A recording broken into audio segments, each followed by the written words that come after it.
আসসালামু আলাইকুম। আজকে আমরা আলোচনা করব এক্সিনিল ক্রিম নিয়ে। এটা প্রস্তুতকারক একমি ল্যাবরেটরিজ লিমিটেড। এটা জেনেরিক নেম ইকোনাজল নাইট্রেট টাইমসিলন এসিট্রোনাইট। এটা 10 গ্রাম টিউবের দাম 70 টাকা এবং 30 গ্রাম টিউবের দাম 75 টাকা করে। নির্দেশনা কি জন্য এক্সিনিল ক্রিম ব্যবহার করা হয়? এটা ডাক্তারগণ দিয়ে থাকেন সাধারণত চুলকানি, অ্যালার্জি, একজিমা ও দাউদের চুলকানির জন্য। এছাড়াও eczematous mycosis, psoriasis, tinea pedis, tinea corporis, tinea purpuris, inflammatory intertrigo diaper ডায়ারমাটাইটিস।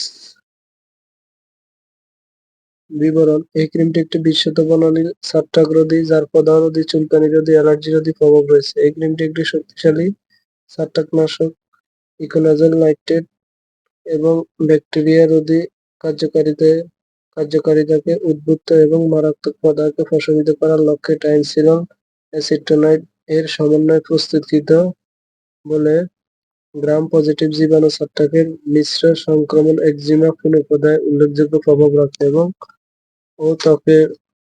ত্বকের বাজে ব্যাকটেরিয়াজনিত প্রদাহ বিশেষ কার্যকারিতা প্রদর্শন করে।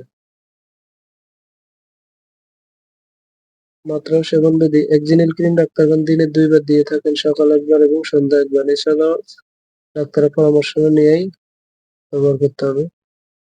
পার্শ্ব প্রতিক্রিয়া: বিরল ক্ষেত্রে সাময়িক জ্বালাতন, চুলকানি ও লালতা দেখা দিতে পারে ব্যবহারের সাথে সাথে। গর্ভাবস্থায় স্তন্যপানকালে গর্ভাবস্থায় ইকোনাজল নয় কিন্তু টাইমসিনোলন অ্যাসিটেনোইড ক্লাসেন্ট অতিক্রম করে এবং বাহ্যিক কর্টিকস্টেরয়েডের ব্যবহার গর্ভবতী ক্ষেত্রে ভ্রূণের ক্ষতি করে। মানুষের ক্ষেত্রে এর প্রভাব পরিলক্ষিত নয়, তবুও গর্ভবতী মহিলাদের ক্ষেত্রে দীর্ঘকালীন বাহ্যিক স্টেরয়েড ব্যবহার না করাই ভালো। স্তন্যদানকালীন খুবই সামান্য পরিমাণ ইকোনাজল এবং কিছু পরিমাণ টাইমসিনোন মায়ের দুগ্ধে নির্গত হতে পারে, তাই এই ওষুধ স্তন্যদানকালীন সময়ে দেওয়া যাবে না। যদি দেওয়া হয় তাহলে অবশ্যই চিকিৎসকের পরামর্শ নিয়ে দিতে হবে। এছাড়াও গর্ভাবস্থায় স্তন্যদানকালে অবশ্যই ডাক্তারের পরামর্শ নিয়েই ব্যবহার করবেন। সতর্কতা: এই ক্রিমটি সাধারণত বাহ্যিক ব্যবহারের জন্য। এই ক্রিমটি চোখে ব্যবহার কিংবা মুখে সেবনের জন্য নয়। থেরাপিউটিক্যাল ক্লাস: টাইমসিনোলন কম্বাইন্ড প্রিপারেশন সংরক্ষণ: আলো থেকে দূরে, ঠান্ডা 30 ডিগ্রি তাপমাত্রার নিচে রাখুন, শিশুদের নাগালের বাইরে রাখুন। এছাড়াও যে কোনো মেডিসিন ব্যবহার পূর্বে অবশ্যই ডাক্তারের পরামর্শ নিয়ে ব্যবহার করবেন। নিজে নিজে ভিডিও দেখে কোনো ওষুধ ব্যবহার করবেন না।